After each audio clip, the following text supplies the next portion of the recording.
direct flights from over 95 international destinations. Fly Ethiopian Airlines, the new spirit of Africa, a Star Alliance member. State-owned Ethiopian Airlines. ይህንን ሲሰሙ ልባቸውን አንዳቸው ኩራትና የደስታ መንፈስ ውርር የሚያደርጋቸው ብዙዎች ስለ ኢትዮጵያ አየር መንገድ ሲናገሩ እርካታ ይሰማቸዋል። በእርግጥም በዚህ አገር ወዳዶች በፈጠሩትና ባቆዩት ድንቅ ተቋም መኩራት የሚገባ ነገር ነው። እንዳም ሆኖ የትኛውም የአገር ሀብት ኩራትና እሴት እንዲያንስ 4 ኪሎ የገባው አገዛዝ ይህንን ስመጥርና ስመጥሩ አየር መንገድ እንደ ማንኛውም ኢትዮጵያዊ ተቋም እያዋረደው ነውና አሸማቃቂ ተግባራቱ ላይ ይገኛል። አየር መንገዱ በኢራንና እስራኤል ሰሞነኛ ጦርነት ምክንያት $48,000 የተቀጣውና ከኢንሹራንስ ኩባንያው ማስጠንቀቂያ የተጻፈበት ለአንድ መሐመድ ቢን ዛይድ ሲባል ነው። የኤሚሬቱ ሰውዬ እንዳይከፋቸው ተብሎ የኢትዮጵያን አየር መንገድ ዋጋ እንዲከፍል ተደርጓል። ይህ በምስሉ ላይ የሚታየው በረራ ወደ ዱባይ እንኳን አውሮፕላን ወፍም ቢበር ኃላፊነት አንወስድም ተብሎ የኢንሹራንስ ኩባንያዎች አየር መንገዶች ወደዚያ ዝር እንዳይሉ በከለከሉበት ወቅት የተደረገን በረራ የሚያሳይ ነው። የኢትዮጵያ አየር መንገድ ባልደረቦች ይህንን ወንጀል ሲያብራሩት ቢን ዛይድ ከፋል ተብለን ልንደፋ ነበር በማለት ነው። እዚህ ጋር ያለው ዝርዝር ነገር የሚያስቆጭና ኦህዴዶች ኢትዮጵያን የሚጠሉበትን ደረጃ ምን ያህል እንደሆነ በጥልቀት የሚያሳይ ነው። በዝርዝር እንነግራችኋለን። ከዚህ ሁሉ በፊት ግን አንድ ግርም የሚል ጉዳይ አለ። አብይ አህመድ በኢትዮጵያ አየር መንገድ ወደ ቴል አቪቭ እስራኤል ሊጓዙ ሲሉ ተከልክለው ነበር። የእስራኤል ደህንነቶች ከቶ አንተ ማን ትባላለህ ብለው መልሰዋቸዋል። ሁኔታውንና አጋጣሚውን ወደ እናንተ እናደርሰው ዘንድ ምንጮቹ ፈቅደውልናል። በቆይታችን ተሰሙታላችሁ። ዛሬ መሐመድ ቢን ዛይድን ትተን አንጠፋም ያሉ የአዲስ አበባ ተላላኪዎች ለአንድ አረባዊ ሰውዬ ሲባል አየር መንገዱን ለጥቁር መዝገብ ከመዳረጋቸው አስቀድሞ የኢሳያስ አፈወርቂ መገልገያ አድርገውት መሳሪያና ሰራዊት ሲያጓጉዙበት ስለነበር ከስታር አሊያንስ አባልነት ልትሰረዙ ትችላላችሁ የሚል ማስጠንቀቂያ እንዲሰጠው አድርገውት ነበር። የዓለም አቀፍ መገናኛ ብዙሃን ያቀረቡት ዘገባ አዲስ አበባ ላይ የፈጠረው መደነባበር አላስተማረም። እናም ዛሬም የተደገመ ነው። እንዴት የሚለውን ስንገልጠው ከዓመታት በፊት 200 የሚደርሱ ሰዎችን በአያት ቅድመ አያታችሁ ከትግራይ ተወልዳችኋል እያሉ በዘር እየመረጡ ሲያባርሩ፣ ሲያስሩና ሲገድሉ እንዲሁም ሲያሳድዱ የነበሩት ገዢዎች አሁን ደግሞ በአዲስ አበባ ቦሌ ኤርፖርት ውስጥ 3 ሰዎች አማራ ሆነው በአንድ ላይ ቆመው ከተገኙ ወደ እስር ቤት የሚጋዙበትን አፓርታይዳዊ አሰራር እየተገበሩ ናቸው። እንዴት የሚሉትን ተሰሙታላችሁ። ከጥቂት ዓመታት በፊት የኢሳያስ አፈወርቂ ቡና አመላላሽና ዕቃ ጫኝ የነበረው አየር መንገዱ በሻቢያ ተወግዞ ተዘርፎና ስሙ ጠፍቶ እንዳትመጣብኝ ከተባለ ዓመት አለፈው። ንብረት የሚዘርፉ፣ የአንገት ወርቅ የሚያስወልቁ፣ የኪስ ገንዘብ የሚነጥቁ ሰራተኞችን ማሰማራቱ እየተነገረለት እያለ ሶማሊያውያንን በተለየ ሁኔታ እየመረጠ ሻንጣቸውን ዘርፏል ተብሎ መግለጫ ወጣበት። አፍሪካን በማገናኘት ቀዳሚ ኃላፊነትን በትከሻው ተሸክሞ ኖሯል ሲባልለት የነበረው ፓን አፍሪካኒስቱ የኢትዮጵያ አየር መንገድ አፍሪካውያንን ለማገዳደል ተሰማርቶ በሱዳን የሚወገዝ፣ በኤርትራ የሚዘረፍ፣ በሶማሊያ የሚወነጀል ሆኗል። በሱዳን ጦርነት ላይ የሚሳተፉ የቻድ ወታደሮችን ሲያመላልስ የተቀረጸውን አሸማቃቂ ታሪክ እናስደምጣችኋለን። ጎረቤቶች ሁሉ ይህንን ያህል ያመጹበት ዘመን አጋጥሞት የሚያውቀው አየር መንገዱ በ2012 ዓ.ም አብይ አህመድን አሳፍሮ ወደ ሀርጌሳና ወደ ጅቡቲ ከራዳር ውጭ ሲበር ለአደጋ ተጋልጦ ነበር። በተለይ የሀርጌሳው በረራ ለጠቅላይ ሚኒስትሩ ብቻ ሳይሆን አብሯቸው ለነበረውም የአንድ አገር ፕሬዝዳንት አደገኛ ውጤትን ሊያስከትል የሚችል ነበር።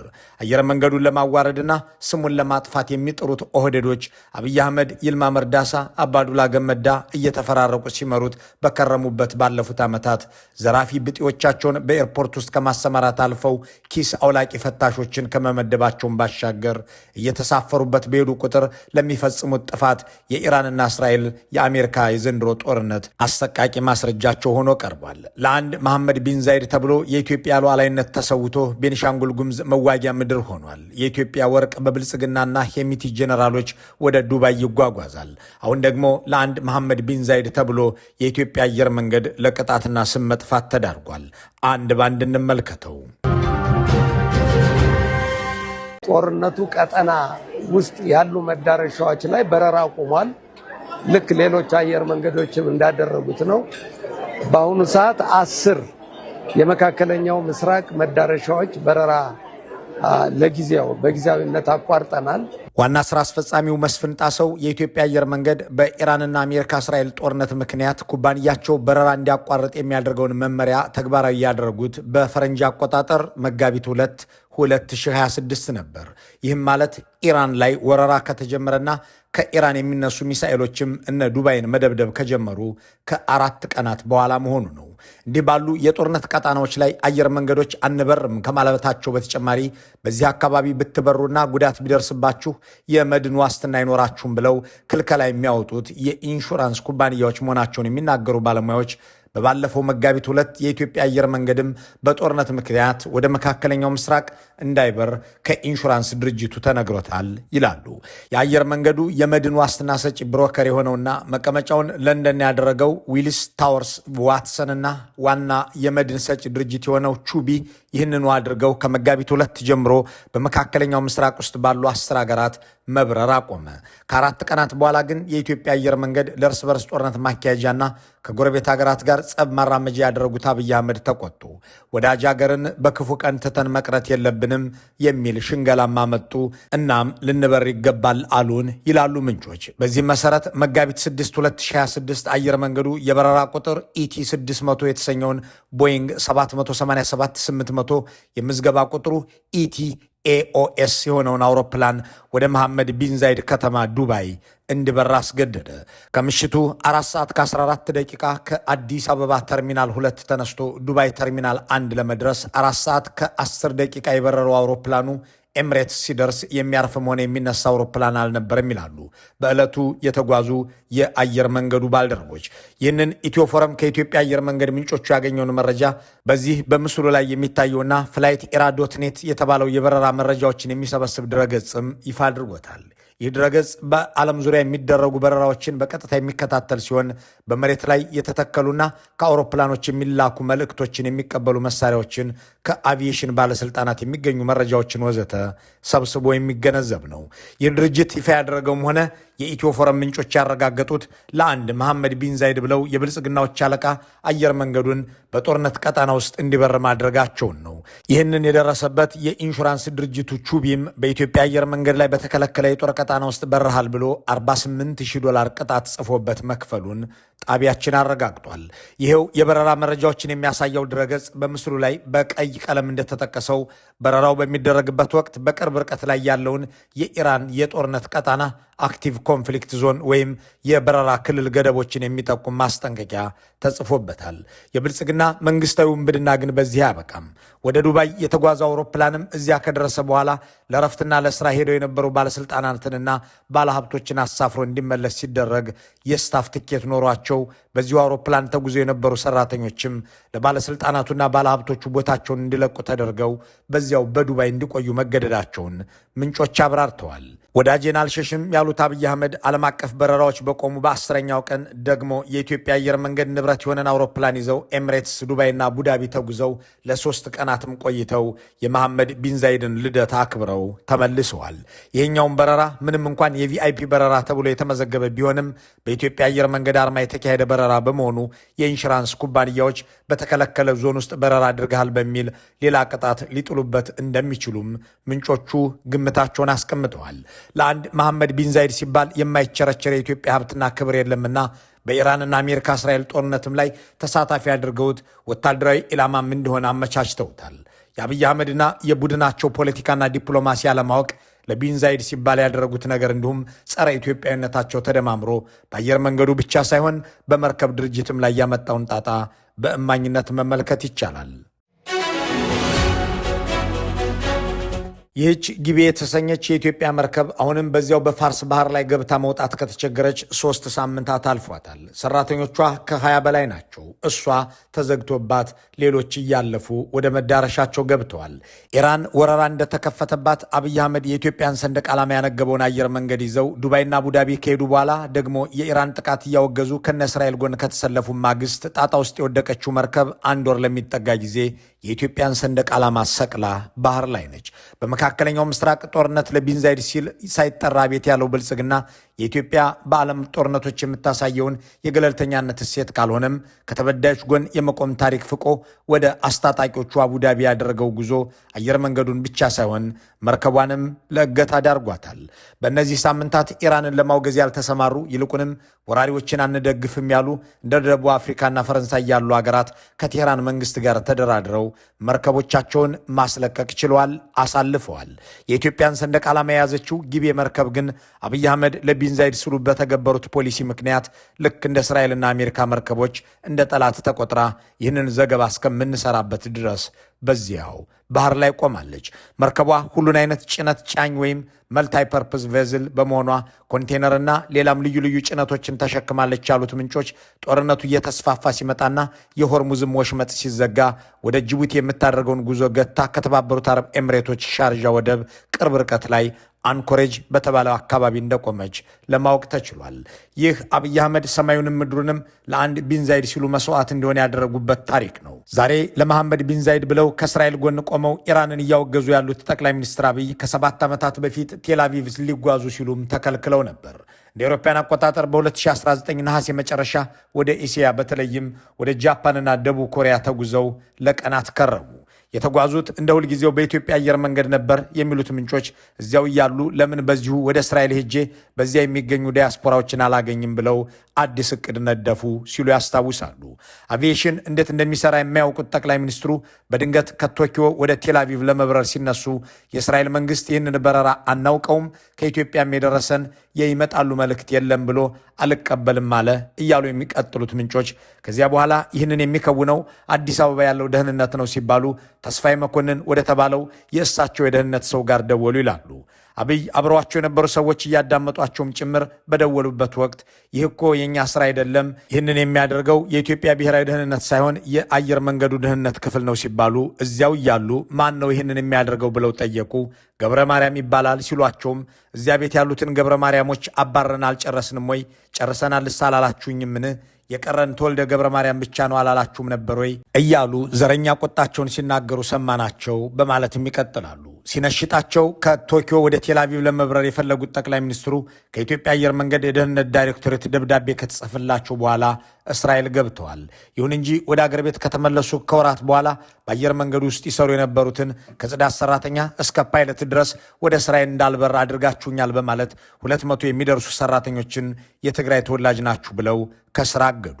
ከህሊናና ከታሪክ እናጥፋ ብለው ጸረ ተጋሩ ዘመቻ በተከፈተበት በጦርነቱ ሰሞን ደግሞ ዓለም አቀፍ ሚዲያው ስመጥሩና ስመጥሩ አየር መንገድ ዜጎችን በዘራቸውና በብሔራቸው እየለየ እያገደና እያባረረ ነው ብለው ዘገቡ። አፍሪካውያንን ያለ ቀለም ልዩነት ሊያስተባብርና የፓን አፍሪካን ተልእኮ ተሸክሞ ሲዞር የነበረው አየር መንገድ የራሱን ዜጎች በብሔራቸው እየለየ ሲያጠቃ ተደረሰበት። ይህ በምስሉ ላይ የሚታየው ዘገባ ፓን አፍሪካኒስቱ የኢትዮጵያ አየር መንገድ አፍሪካውያንን ለማገናኘት በብዙ የደከመው ኩባንያ ለአብይ አህመድ ዘረኛ ፖሊሲ መተግበሪያ ውሎ የራሱን ሰዎች በብሔራቸው ምክንያት ስራ ሲያሳጣና ሲያስር እንደነበር የሚያሳይ የቴሌግራፍ ሪፖርት ነው። የአየር መንገዱን ሰራተኞች ብቻ ሳይሆን ተሳፋሪዎችንም ጭምር በብሔራቸው ምክንያት ሲከለክልና ሲያስር የነበረው የአብይ አገዛዝ በዚህ ዘረኛ ተግባሩ ምክንያት አየር መንገዱ በውጭ ሀገር በሰጠው አገልግሎት ያገኘውን ገንዘብ በአሜሪካ ባንክ ውስጥ ያስቀመጠ ቢሆንም አውጥቶ እንዳይጠቀምበት በዋሽንግተን መንግስት ታግዶበት እንደነበርም ምንጮች ጠቁመዋል። ብልጽግና ሰዎችን በማንነታቸው ምክንያት መርጦ የሚያሳፍርና የሚያስር መሆኑን የሚያትተው የቴሌግራፍ ዘገባ ወደ ኤርትራ ሰራዊትና መሳሪያ የሚያጓጉዝበት መሆኑን ሲኤንኤን ካጋለጠ በኋላ ድርጅቱ ከስታር አሊያንስ አባልነት የመታገድ አደጋ ተጋርጦበት እንደነበረም ለዚህም ማስጠንቀቂያ ተሰጥቶት እንደነበር ይገልጻሉ። ይህንን ተግባሩን ቀጥሎበት በአሁኑ ወቅት የአማራ ተወላጅ ሆነው በአየር መንገድ ውስጥ የሚሰሩ ሰራተኞች ጥብቅ ክትትል እንዲደረግባቸው ተደርጓል የሚሉ ምንጮች 3 አማሮች በአንድ ቦታ ላይ ቆመው ቢገኙ ወይም አንድ ቢሮ ውስጥ አንድ ላይ ሲያወሩ ቢገኙ እናንተ እየዶለታችሁ ነው ተብለው ሊታሰሩ ወይም ሊታገዱ አሊያም ማስጠንቀቂያ ሊሰጣቸው ይችላል ይላሉ። የዕለት ጉርሱን የሚያስበው ብልጽግና ትውልድ በጥብቅ ዲሲፕሊን ያቆየውን የኢትዮጵያን አየር መንገድ ለጭፍራና መሳሪያ ማመላለሻ አድርጎት ሰዎችን በብሔራቸው ይጠቁ ዘንድ ማሰማርቶ የበቃው አይመስልም። በጎረቤት ሀገራትም እንዲዋረድ በሩን ከፍቶታል። በዚያ የጫጉላ ሰሞን በአቶ ኢሳያስ አፈወርቂ መኖሪያ ቤት ጓሮ የሚተከሉ የቡናና የዛፍ ችግኞችን ክትፎና ጥሬ ስጋም ጭምር እየጫነ እንዲወስድ ሲደረግ የነበረው ይኸው አየር መንገድ ለአንዲት የኤርትራ አየር መንገድ አውሮፕላን ሙሉ ጥገናና ነፃ የነዳጅ አቅርቦት ሲሰጥ እንደነበርም የአየር መንገዱ ባልደረቦች በቁጭት ያስታውሳሉ። የትግራይ ጦርነት እስኪጀመር ድረስም ያቺ አዲስ አበባ ትመላለስ የነበረች ተጠግና ወደ ስራ የገባች አውሮፕላን ከነዳጅ እስከ መለዋወጫና ጥገና ድረስ ከአየር መንገዱ ታገኝ ነበር ይላሉ። ልክ እንደ ብልጽግና የበላበትን ወጪት የሚሰብረው ሻቢያም አምና ዜጎች የመንገላታት እየደረሰባቸው ነው፣ ሻንጣቸውም እየተዘረፈ ነው በማለት ከሶ የኢትዮጵያን አየር መንገድ እንዳይመጣብኝ ብሏል። በሚሊዮን የሚቆጠር ዶላርም ወስዶ ዘርፎ ቀርቷል። የአየር መንገዱን ገንዘብ ዘርፎ ወስዷል ማለት። ከዚህ ጋር በተገናኘ ያገኘናቸውን ሌሎች ዝርዝር መረጃዎች የአየር መንገዱን ክብር ላለመንካትና ለብሔራዊም ጥቅም ስንል ወደ እናንተ ከማድረስ እንቆጠባለን። ይህ ደግሞ በአገር ውስጥ የሚያደርገው አልበቃ ብሎት በሱዳን የእርስ በርስ ጦርነት ላይ የሚሳተፉ የቻድ ወታደሮችን ሲያጓጉዝ የሚያሳይ ቪዲዮ ነው። በሱዳን ጦርነት ውስጥ የመሐመድ ቢን ዛይድ ወክል ሆነው ልክ እንደ አብይ አህመድ ከተሰማሩ መንግስታት መካከል የቻዱ አገዛዝ ይጠቀሳል። የቻድ መንግስት በሱዳን የእርስ በርስ ጦርነት ላይ ልክ እንደ አብይ አህመድ ከጄኔራል ሄሚቲ ወገን የተሰለፈ ነው። የጋራ ማዘዣ ጣቢያቸው የሁለቱም ማለት ነው አቡዳቢ የሆነው አብይ አህመድና የቻዱ መንግስት በሱዳን የሚዋጉ ታጣቂዎችን ጭነው እንዲህ ያመላልሳሉ። ኢትዮጵያ ገና አየር መንገድ ሳይኖራት በህዳር 1937 ዓ.ም የዓለም የአቪዬሽን ህግ ፈርማለች። በዚህ ስምምነት አንቀጽ 3 መሰረት የሲቪል ሰዎችን ለማጓጓዝ ተብሎ በተመዘገበ አየር መንገድ ወታደር ወይም ጦር መሳሪያ ማጓጓዝ የህግ ጥሰትና ከአባልነት እስከ ማሳገድ የሚደርስ ጣጣን የሚያስከትል ነው። ይህ ክልከላ የወጣው የሲቪል አውሮፕላኖች ወታደራዊ ኢላማ ተደርገው እንዳይመቱ ለመከላከል ነው። የዘንድሮ ገዢዎች ግን የኢትዮጵያ አየር መንገድ ለጭፍራና መሳሪያ ማመላለሻ እንዲሆን ከማድረጋቸው በተጨማሪ ከአዲስ አበባ አስመራ፣ ከአዲስ አበባ ባህር ዳርና ጎንደር እንዲሁም ሰመራ አድርጎት ስለመከረሙ ሲኤንኤን በምርመራ ዘገባው አጋልጧል። ምንጮች እንደሚሉት ደግሞ ብልጽግና ወደ ኤርትራ ያደረጋቸው የነበሩትን አብዛኞቹን በረራዎች ከቦሌ ኤርፖርት ሲነሳ ራዳሩን እንዲጠፋ ያደርገው ነበር።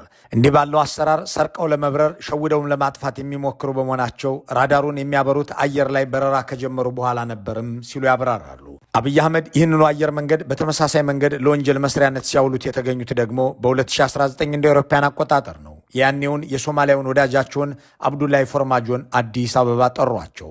አንድ ቀን ካደሩ በኋላ በማግስቱ በኢትዮጵያ አየር መንገድ አሳፍረው ከቦሌ ኤርፖርት ተነሱ። ፎርማጆ የምወስድህ ሰርፕራይዝ ላደርግህ ነው የሚል መልእክት ተነግሯቸው እንደለመደው ባህር ዳር፣ ጎንደር አሊያም አስመራ ሊወስደኝ ነው ብለው በረራቸውን ቀጠሉ። ከአንድ ሰዓት ያነሰ በረራ በኋላ ግን ሰርፕራይዙ ችግር ገጠመው። አውሮፕላኑ ፈቃድ የለውምና ማረፍ አይችልም ተብሎ ተከለከለ።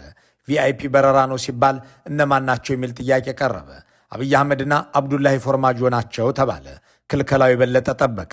ምክንያቱም አብይ ፎርማጆን ይዘው እየበረሩ የነበረው ወደ ሶማሊላንድ ወደ ሃርጌሳ ነበር።